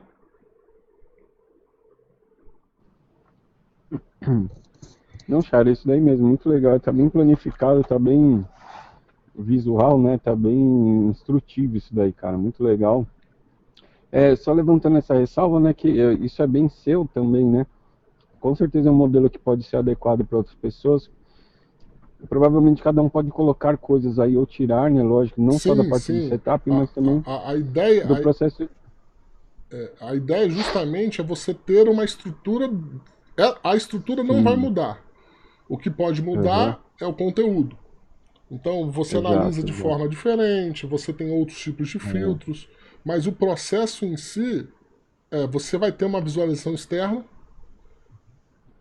ah, Isso aqui seria aquele processo que o TARP coloca aí, que seria o processo ideal. Então você vê o padrão sim, externo, com todos os seus filtros, você faz a comparação com o seu modelo, se sente bem e executa. Essa seria a melhor estratégia para que a gente possa treinar, né? Porque se eu botar algum tipo de polaridade aqui, por exemplo, vi o padrão externo aqui, ou se mesmo dentro do padrão externo eu coloco algum tipo de polaridade aqui no meio, porque aí você vai ficar em looping antes de você achar que é uma oportunidade. sim. Você vai ficar lá, puta, o tempo gráfico, porra, mas será que aqui vale? Será que não vale? Então você já está colocando um padrão de polaridade aqui dentro na visualização externa. E o pior, você verifica a sua visualização externa e aqui na hora de entrar, você na hora de construir os seus padrões, você até constrói seus padrões, você se sente bem, mas aí você vai adicionar a polaridade aqui, ó. Puta, mas será que vai? Sim. Você botou aqui um Então ele diálogo interno. acrescenta. Aí do diálogo interno você pode botar uma construção interna. Aí você começa a construir imagens de vendo você tomando stop, vendo o preço rasgando no meio. E aí isso vai te congelar e a oportunidade pode passar. E aí você ficar de fora. Sim. Ou no processo de saída também, né? Na hora que o cara tem que fechar na mão ou Isso alguma aqui coisa assim, é a embaixo. mesma coisa, né? O cara congela na hora de cancelar a ordem, de abortar, de clicar de apertar o Exatamente, aqui, stop em por si. exemplo. Aqui você vê a operação evoluiu. Aí aqui, aliás, não evoluiu. Entrou, mas não evoluiu. Começou a vir para o seu stop. Aí você lembrou de situações semelhantes do passado dela vindo para o seu stop. Aí você não está se sentindo bem. Aí começa o diálogo externo. Puta, vou perder de novo. Não, não vou perder de novo. Aí você muda o critério e arrasta seu stop. Ou seja, você toma uma decisão ruim numa estrutura que você deveria simplesmente lembrar da situação, se sentir bem, porque faz parte, tomar stop. Exato. Legal, bem legal, cara. Ficou bem visual, isso aí ficou bem entendível. Alguém ficou com alguma dúvida? Alguém quer ponderar alguma coisa aqui? Dá pra gente dar sequência? Porque é em cima disso aqui, gente, que a gente vai trabalhar a nossa padronização da criação da ideia de baixo risco e do sistema. Né? Vamos tentar manter a mesma estrutura para poder. Aí, lógico, cada um com seu conteúdo interno, né? Para que a gente possa ter algo com que trabalhar. E aí a gente também vai praticar, como o Cher falou, a gente vai exercitar isso, né? Exercitar essa capacidade em manter só essas partes aí dos processos de tomada de decisão, a gente vai também identificar como que é o processo de decisão de cada um para a gente poder eliminar o que tiver errado, quais são as etapas que estão fora, e a gente vai ter estratégias, por exemplo, de visualização guiada, para você já se imaginar, já se sentir fazendo o processo da forma correta, identificando, você construir o plano para você fazer tudo da forma correta, e aí a gente vai cada vez mais construir essa capacidade de você estar dentro desse modelo ideal, que é o modelo igual o Cher falou, você vê o externo, você constrói o interno, você se sente bem, e aí você abre a operação. E mesma coisa na hora da saída, você tem que estar sempre se sentindo bem no estado adequado e sendo capaz de tomar a decisão necessária na hora correta, né? Deixa eu Beleza. fazer um outro resumo, aí a gente abre Sim. pra galera perguntar aí. Simplesmente só para fazer um apanhado, já que a gente já está chegando perto da parte final aí da parte teórica, né, Marcos? Sim, ainda tem a próxima. A próxima aula ainda vai ser teórica, mas aí termina. Ah, tá. Você vai dar mais uma aula, né? Porque esse daqui chegou quase na metade do livro 5, então não tinha como fazer tudo hoje, ia ficar muito pesado mesmo. Tá, então deixa eu mostrar aqui para vocês o seguinte. Fazendo uma recapitulação da, da estrutura, né? Então, assim, como que a gente entende a realidade, representa a realidade, né? Como estava ali no início da aula do Marcos. Então, a gente tem a realidade externa. Para a gente vai tratar essa realidade externa como eventos, tá? Quais são os eventos? Então, a entrada é um evento, tá? O preço chegar perto da sua entrada e não acionar e disparar a favor da sua. Da onde você queria que fosse, é outro evento. Você entrar, o preço te estopar, é outro evento. Você entrar, o preço andar um pouco até metade do seu álbum, voltar tudo, é outro evento.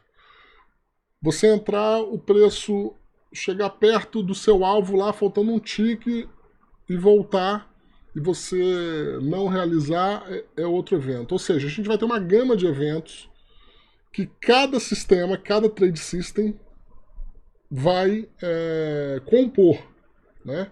Então, assim, cada trade system vai ter essas particularidades de cada evento. Então, a gente tem as particularidades do trade system, tem as particularidades do gerenciamento diário. Então, por exemplo, eu tenho que tomar, o meu gerenciamento são cinco stops seguidos. Se eu tomar 5 stops, eu tenho que parar. É um evento de gerenciamento, né? Outro tipo de evento. Se eu atingir o valor financeiro de loss, eu tenho que parar. Se eu atingir o valor financeiro de gain, eu tenho que parar. Tudo isso são os eventos. Lá que o nosso sistema que a gente está desenhando, o sistema vai gerar esses eventos. Tá? Esses eventos, eles vão ser capturados pelos nossos sistemas sensoriais, que são nossos 5 sentidos. E que vai passar pelos nossos filtros. Os nossos filtros é o que a gente já tem hoje. Então, por exemplo, cada um já tem um mapa dos níveis neurológicos aqui, cada um tem seu mapa mental, estruturado pelas suas crenças, valores, metaprogramas, né, decisões passadas, memórias, enfim. Então isso aqui já existe. Né? Então, hoje, esses eventos acontecem com a gente. Só que a gente não faz nada em relação a melhorar a nossa tomada de decisão para esses eventos. Ou seja, a gente ainda está sendo influenciado de forma automática, já foram instaladas várias âncoras negativas. Né? Por exemplo, aconteceu um evento, tomei 3 stops seguidos. Como é que eu faço, eu capturo isso pela visão, e como é que eu faço, dentro do meu filtro interno, esses 3 stops seguidos, eu vou representar isso como uma ameaça. Representando isso como uma ameaça, eu vou me colocar num estado de ansiedade ou de estresse, e a partir daí, meu subconsciente assume o comando e eu posso entrar, desencadear um dia de fúria, por exemplo, a partir dos 3 stops. Porque hoje o meu mapa mental interno não está preparado, não está representando da maneira correta os 3 stops que eu estou tomando. E isso para qualquer tipo de evento. Aí, o que é o modelo de sucesso do TARP? Né? Que é isso que a gente está pregando aqui no treinamento. O TARP coloca que a gente precisa fazer toda a nossa preparação. Então eu preciso ter um perfil psicológico saudável, eu preciso desenvolver todo o meu sistema de tomada de decisão, né, que é todo o meu trade system, tudo isso que a gente acabou de falar. Eu preciso ter um gerenciamento de risco operacional e da conta, e treinar a parte mental dos nossos recursos para a gente atingir os estados mentais necessários para que a gente possa executar esse nosso sistema com disciplina. Se eu falhar em alguma dessas situações, eu vou cair naquela representação lá que a gente acabou de falar. Então, por exemplo, perfil psicológico saudável, a gente fez lá o teste de estresse. Então lá está mostrando se você já tem preocupação, se você tem muitos estressores. Dentro da pirâmide, se eu tiver situações mais profundas a nível de identidade, então eu já sou aquele cara com baixa autoestima, eu já sou. Eu tenho problemas na infância, problemas dentro da família e tudo mais, vai cair aonde? Você não está com um perfil psicológico saudável. E aí, esquece. Você tem que resolver isso aqui antes de poder entrar para o mercado. Por quê?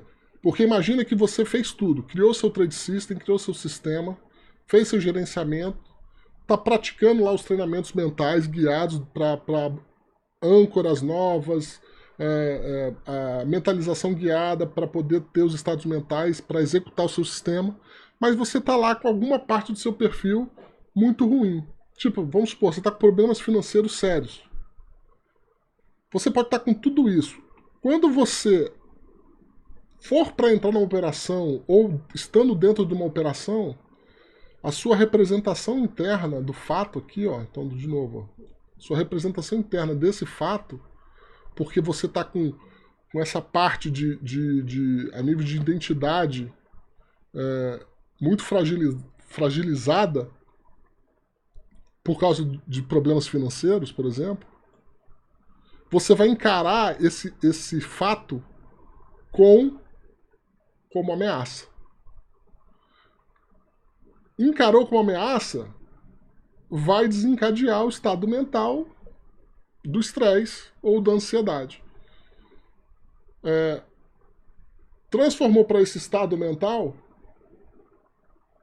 por mais técnica que você consiga aplicar aqui para sair desse estado, mas essa parte desse perfil é muito forte, tem uma carga emocional muito grande, porque você vai estar pensando lá na sua cabeça o seguinte, na sua representação interna desse fato. Você vai estar lá, cara, eu não posso perder, eu tenho que pagar a conta, não sei o que, papapá, papapá. E aí, com o estresse, você vai sofrer a parte bioquímica, né, a parte fisiológica, vai reduzir seu foco, vai diminuir as suas opções, né, vai aumentar um grande número de... vai desencadear uma grande carga de energia. Consequentemente, essa estrutura vai te preparar para lutar, para fugir ou congelar. Né? Ou seja, não é o estado mental ideal para tomada de decisão. E aí você vai tomar decisões pobres e vai ter perdas no longo prazo. Né? Então é preciso equilibrar todas essas estruturas. Então, o modelo do TARP, em resumo, é isso, né? Então eu preciso ter um perfil psicológico saudável, criar meu trade system com a tomada de decisão toda estruturada, fazer a parte do gerenciamento de risco do dinheiro, porque o mercado é probabilístico, né? E treinar a parte mental para ter a disciplina correta para executar o plano. E isso culmina. Deixa eu pegar aqui.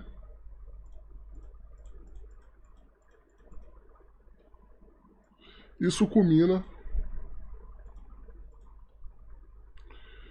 nas 10 tarefas, né? 10, 13 tarefas o TARP coloca lá, para que você possa fazer, né? Então, as tarefas de preparação, que é toda essa estrutura que a gente está falando, as tarefas fora de trade, que vão impactar aquela caixinha da parte psicológica, então eu preciso ter essa parte psicológica minimamente saudável, tá?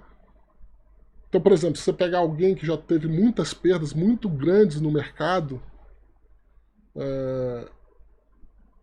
e isso afetou profundamente toda a estrutura financeira da família e tudo mais, cara, você pode ter todo esse treinamento, toda essa preparação que vai ser muito difícil você conseguir realizar com sucesso. Então é melhor você estruturar primeiro financeiramente, vai procurar um emprego, vai estruturar para depois você voltar. Tá? E aí depois que você arrumou isso, você vai especificamente para as tarefas de trading, que é o dia a dia, né, lá. E aí, só para reforçar, a gente tem aqui as crenças dos top traders que vão nortear a criação do sistema. Né? Então a gente tem essas duas partes. Né? Você deve entender que o trade é um fenômeno probabilístico, e aí, em cima das estruturas do TARP, né? Nunca abra uma posição sem conhecer o risco inicial, defina seus lucros e perdas através de R múltiplos, limite suas perdas a um R ou menos, né? Certifique que seus lucros sejam maiores do que 2 Rs, então assim, isso aqui é uma premissa dos top 3. Nunca faça uma negociação a menos que a taxa de recompensa sobre o risco seja de pelo menos 2, 3 ou 4 para 1, né? Assim. Se o sistema de negociação é uma distribuição de R múltiplos, e aí vai tendo toda a estrutura, e aqui é a parte propriamente dito do Trade System. Você tem que criar suas estratégias específicas para cada tipo de mercado. Você deve projetar a sua estratégia para cada tipo de mercado, né, nessa estrutura. E você só deve negociar seu sistema para esse tipo que você projetou. Né? É insano a gente ficar tentando achar aquela estratégia que vai se dar bem em todos os mercados, porque isso não existe. Ou seja, são as crenças dos top traders aqui para o desenvolvimento do sistema. Né? E por último, quando você definir a sua ideia de baixo risco, você deve alinhar as suas crenças do mercado em cima dos elementos da sua ideia de baixo risco. Você deve fazer esse trabalho de alinhamento, de congruência. Então, do que adianta eu colocar que eu tenho que operar um tempo gráfico maior se eu tenho uma crença de que fractal não funciona? Ferrou. Aqui nesse processamento, na hora de tomar decisão, isso vai entrar em choque com essa crença sua, e que é mais forte do que a crença que você achou no backtest. Porque no backtest ainda você não tem a parte emocional, né? Enfim, então é interessante fazer esses alinhamentos para que você tenha essa congruência na hora de praticar isso aqui.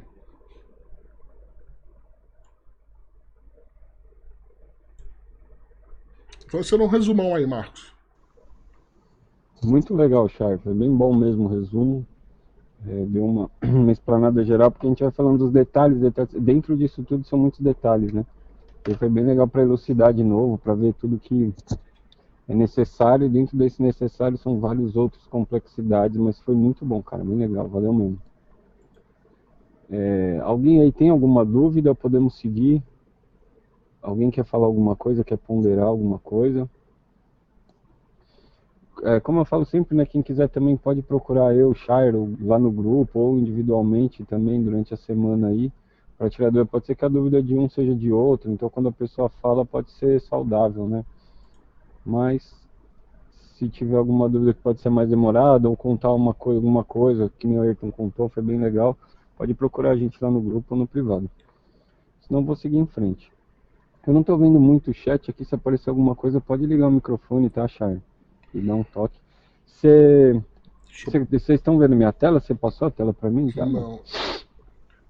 Deixa eu passar. É que eu pensei que você já. Eu só entrei agora, Max, porque eu pensei que você ia parar. Ah, não, eu quis abrir um pouco, é porque a gente normalmente faz a pausa, né? É que faltam 5 slides, eu falei, bom, vou parar só pra perguntar, mas eu acho que foi bom, velho, foi bem legal, sim. Passei pra você. Ah, uhum. Eu fiquei um pouco receoso de todo mundo ter entendido, de alguém não ter entendido tudo, né? A gente veio com um bloco de informação aí meio denso, aí eu queria ver se todo mundo realmente entendeu tudo e tal. Bom, eu vou seguir em frente então. Problemas com estratégias de decisão. Problemas comuns de tomada de decisão envolvem estratégias muito longas ou muito curtas, dependendo do contexto em que são usadas. Para a maioria dos traders, um sistema de trader mecânico substitui a tomada de decisão normal. Em sistemas mecânicos, o ideal é uma estratégia de decisão rápida e certeira. Para sistemas mais complexos, a estratégia pode ser mais complexa. Então, como o Charley mostrou, o sistema dele é bem mecânico, né? Um sistema que não é abstrato, não leva em considerações questões que você tem que ficar analisando, esperando, comparando coisas. É bem específico, né? Isso é muito bom, porque, como eu tinha falado, de repente você está num momento mais complicado de mercado e aí você precisa tomar uma decisão rápida. Se o seu sistema é muito complicado, é muito abstrato, é intuitivo, ele vai te dificultar. E aí, o bom também é que num sistema mais mecânico, num sistema que você consegue ver claramente quais são as questões técnicas dele, você também tem um sistema rápido de processo de tomada de decisão. Então, você viu o gráfico em si, né? Você vê o padrão do gráfico que está alinhado com o seu critério, você faz uma imagem interna também visual, você viu que as duas coisas estão batendo, você se sente bem, porque você sabe que aquilo está dentro do seu operacional, que aquilo traz dinheiro para você a longo prazo, e essa sensação boa, toda essa congruência entre tudo, vai fazer você tomar uma decisão, conseguir abrir a operação. O contrário também é verdadeiro, então, se está num momento que não está adequado, você nem está no processo de decisão, ou no processo de saída também, como o Cher falou. Agora, se a pessoa tem um sistema mais complicado, ou se ela vai levar em consideração outras coisas, por exemplo, de repente a pessoa compra ação a longo prazo, né? No caso, a gente está bem focado em day trading aqui, mas de repente o cara é investidor e ele compra ação para montar uma carteira, ou para fazer um position trading aí, ficar 2, 3 meses, 6 meses com uma ação, ele pode levar em consideração mais detalhes. Ele pode procurar uma questão fundamentalista, ele pode buscar outros tipos de informações, e aí ele pode colocar outros fatores dentro do processo de tomada de decisão dele, né? Por exemplo, ele vai ouvir um noticiário ou algum programa específico do mercado e ele vai ver o que o pessoal fala lá. Então ele vai buscar através de auditivo, né, uma recomendação externa que ele vai procurar também como critério para decidir qual ação ele vai comprar. Então entram outras questões aí. Mas no caso do day trading, se a gente começar a procurar pelo novo, vai dificultar, principalmente se você estiver num momento ali mais complicado, né? O segundo problema que as pessoas geram opções é que elas continuam gerando opções sem saída. Poucas opções é um problema. Por exemplo, a pessoa que fala assim, vou comprar na alta. Isso é pouca opção, né? Você só está tendo uma opção, compro na alta. O que quer dizer compro na alta? O mercado está subindo, você vai comprar, mas será que está na hora certa? Como é que é isso daí? E muitas opções também, ou seja, muitas confluências. O cara ele quer comprar na alta, mas ele tem que bater na média, ele tem que ver que bateu na média, tem que ter um rompimento, tem que estar na perna 3, tem que estar com o MACD falando não sei o que, tem que estar outra coisa, o volume está o mais alto do dia, ou seja, juntou muita coisa também, aí também exagera e pode ser um problema com a estratégia de decisão. Então isso aqui é para a gente identificar se a sua tomada de decisão, se a sua estratégia pode estar com um problema ou não. Ou então identificar qual que é o problema que tem na sua estratégia, né? Então, poucas opções é uma e muitas também gera problema. Existem também os problemas que representam opções ou critérios, né? Um grande problema que as pessoas têm com as decisões é deixar de fazer uma representação interna adequada de seus critérios. Por exemplo, o que é uma tendência de alta? Quais são os possíveis erros de critério que a pessoa tem sobre uma tendência de alta? Por exemplo, ela falou que vai operar seguindo a tendência, mas ela sabe o que é uma tendência de alta? Ou qual que é o critério que ela tem sobre o que é uma tendência de alta?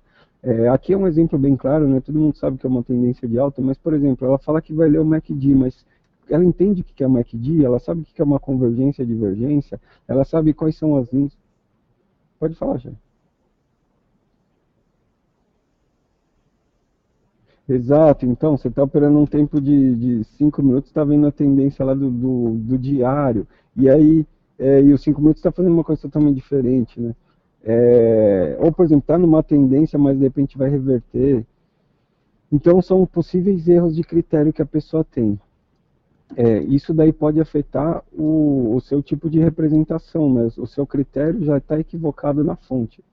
A menos que você tenha alguma forma adequada de representar internamente a opção ideal, você terá problemas para fazer escolhas efetivas.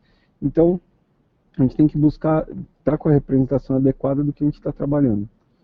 Um segundo problema que os comerciantes têm de representar opções e critérios é que eles tendem a permanecer internamente orientados. Se você opera um sistema de tendência, mas não sabe o que é tendência, vai criar sua própria imagem de tendência.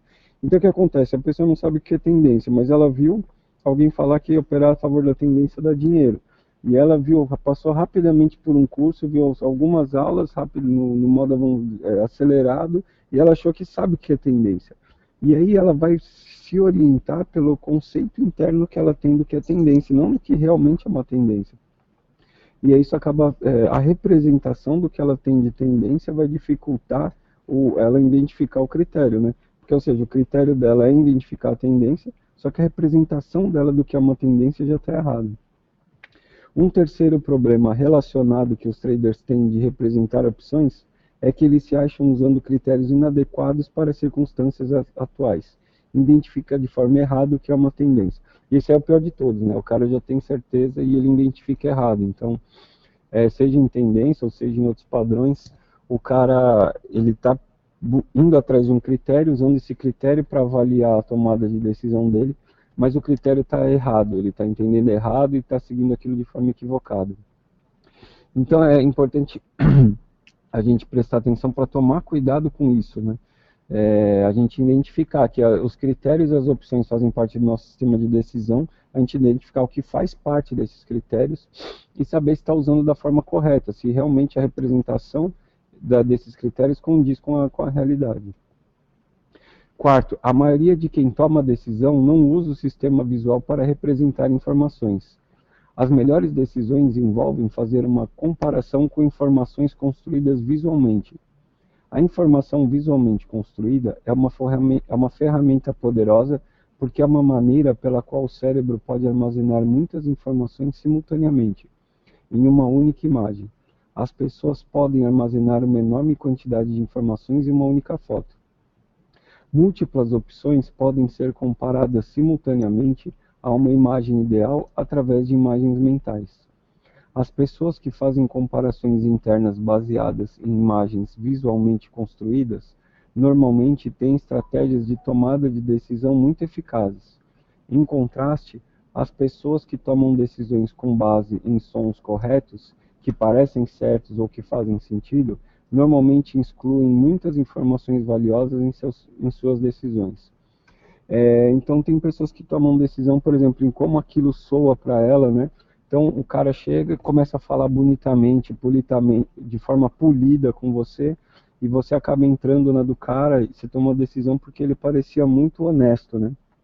O que te levou a acreditar que ele era honesto foi uma forma com que ele falava, e aí isso acabou sendo um erro de decisão. Ou então um sentimento, o cara fala, putz, eu sinto que isso aqui, eu sinto que o mercado, que o preço vai subir. Você sente por quê, né, cara? Se você não for consistente há vários anos, aí tiver um sistema muito intuitivo interno de operar, você não pode se pautar nesse tipo de coisa. Agora, principalmente para a gente do mercado, o sistema visual ele é o que mais vai trazer informações e é o que mais a gente vai ser capaz de conseguir testar as informações, comparar uma com a outra e ter um resultado bem sólido quanto àquilo, tá? Então, quando a gente fala do processo, por exemplo, de sentir no processo de tomada de decisão, é referente a você identificar que você sempre se sentiu bem, de você se sentir bem fazendo o que é certo ali, sabendo que a imagem que está te apresentando é o critério que você estava utilizando, você se sentindo bem, você consegue executar. Então, a parte de sentimento, ela não vem no processo de tomada de decisão, a base de você fazer o teste de decisão, mas sim o processo de saída, né? Você se sentiu bem, então você executa, mas você se sentiu bem porque seus processos, seus critérios de avaliação foram corretos. E para esses critérios, o melhor a usar é o visual. Todos têm listas de critérios pessoais para tomar decisões. Se você tem muitos critérios, mas não é capaz de avaliar todos tão rápido quanto o mercado exige, vai ser um problema. É necessário ponderar e classificar os critérios em termos de importância. Então, aqui, esse trecho aqui é sobre os problemas de avaliar as opções.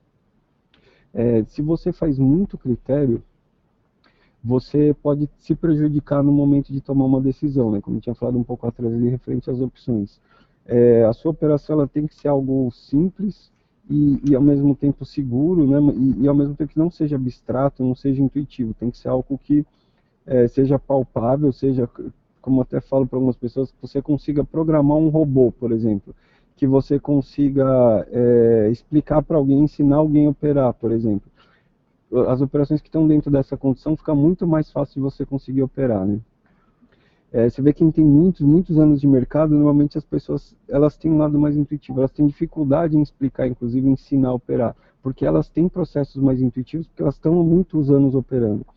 Então, quem não tem todo esse processo, todo esse cabedal, realmente tem que ter um sistema com uma classificação de critérios e também uma quantidade consciente de critérios a serem avaliados, né? Não pode ter 500 mil coisas que você vai ver, e você tem que reconhecer quais deles são mais importantes, quais são os que, de repente, dependendo da situação, você pode analisar um de forma diferente, dependendo da situação, né? Mas isso é importante você ter para você não passar um problema em avaliação de opção. Um segundo problema é que cada opção é considerada sequencial e separadamente, em vez de simultaneamente. Quando as pessoas consideram uma longa lista de opções sequencialmente, elas frequentemente continuam se movendo em cada uma das alternativas. Eles não conseguem se decidir e são pegos no que pode ser chamado de loop infinito. Então, sei lá, né, a pessoa tem, por exemplo, tanto filme para assistir que não consegue decidir, por exemplo. É porque elas levam em consideração cada um diferente. Pô, esse daqui é legal tal coisa, mas eu não gosto de tal coisa.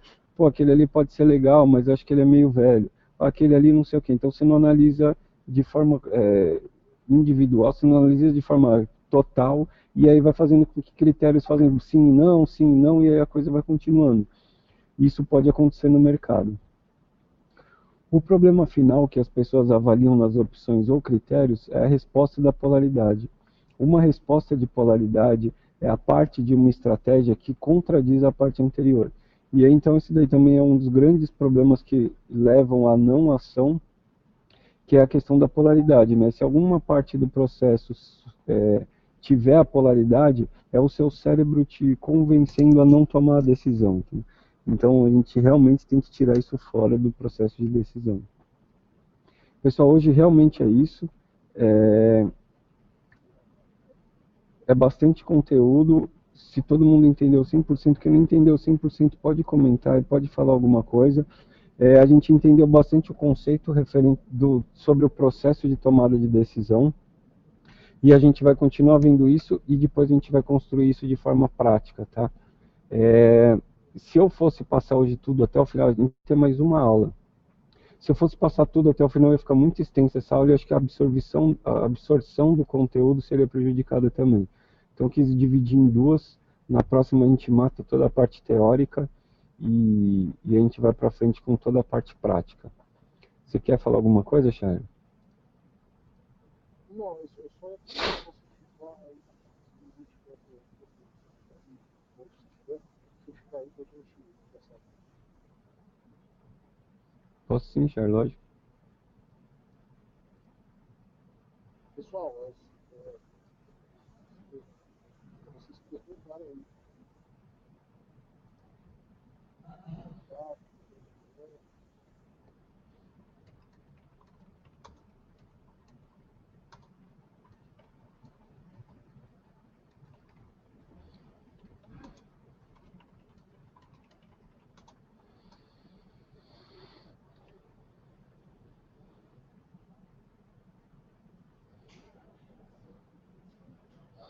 Então, Sérgio, depois você dá uma lida, você dá uma assistida, igual o Roberto falou, dá uma rever a aula, né? Porque também comecei a perceber isso daí também esses tempos, é bastante conteúdo, de repente ficar aqui só parado ouvindo, não consegue absorver, de repente a pessoa não consegue ficar com foco 100%, acontece outras coisas, alguém chama, né? Dá uma quebrada no foco de atenção, isso já pode prejudicar bastante. Mas o que eu peço que dê uma revisada no vídeo e qualquer coisa pergunta, aí como o André falou, pergunta no grupo, tá? De repente uma pergunta pode ajudar muitos outros também a entender. Então não é aquilo que fala, não existe pergunta burra, né? Se por mais que não pareça que o conceito não foi bem identificado, não foi bem adentrado, dá uma falada, a gente repassa. Então, o Ayrton falou que não consegui manter o foco. Eu sei que de repente em casa assim a gente fica, sai, alguém chama, acontece alguma coisa, é normal, mas a gente está gravando para isso, então dá uma assistida novamente. Qualquer dúvida, qualquer coisa mesmo, vai lá, fala, vamos trocar informação referente a isso, porque quanto mais a gente conseguir interiorizar esses conceitos, quanto mais a gente vai conseguir realmente ter o controle do nosso processo de tomada de decisão, dos nossos estados mentais, etc. Por isso que eu podia, por exemplo, ter só feito todas as dinâmicas com vocês, né? A dinâmica de você ancorar um estado, de você conseguir ter estratégia para manter um estado e por aí vai. Não precisava de todas essas horas de teoria. Mas o que a gente identifica é que não é dar o peixe, né? Mas é também ensinar a pescar. Então, tipo, vocês, de repente, vocês estão agora com um problema de disciplina e tal, só que mais para frente, um dia você vai aumentar muito o volume operacional, e aí quando chegar lá na frente, você vai ter um problema novo.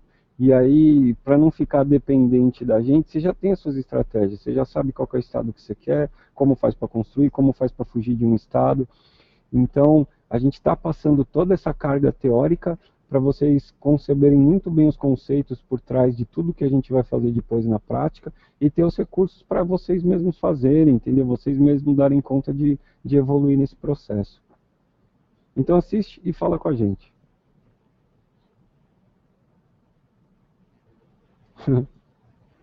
Não, Sérgio, é normal, é tranquilo, é porque é muita coisa, mas assiste de novo uma vez com calma, busca entender, o que não entender, passa sem entender, o que não entender me fala, entendeu? Dá um pause, fala, mas eu não consegui entender tal coisa. O que é isso daqui? A gente fala, a gente comenta, a gente vai adentrar, de repente pega um estudo de outra fonte, até a gente conseguir ter os recursos necessários, tá? Então não deixa de perguntar, vai vendo com calma. E depois tudo isso vai ser costurado de forma muito prática, muito dinâmica, quando a gente começar as práticas mesmo, tá? Tudo isso vai se tornar real.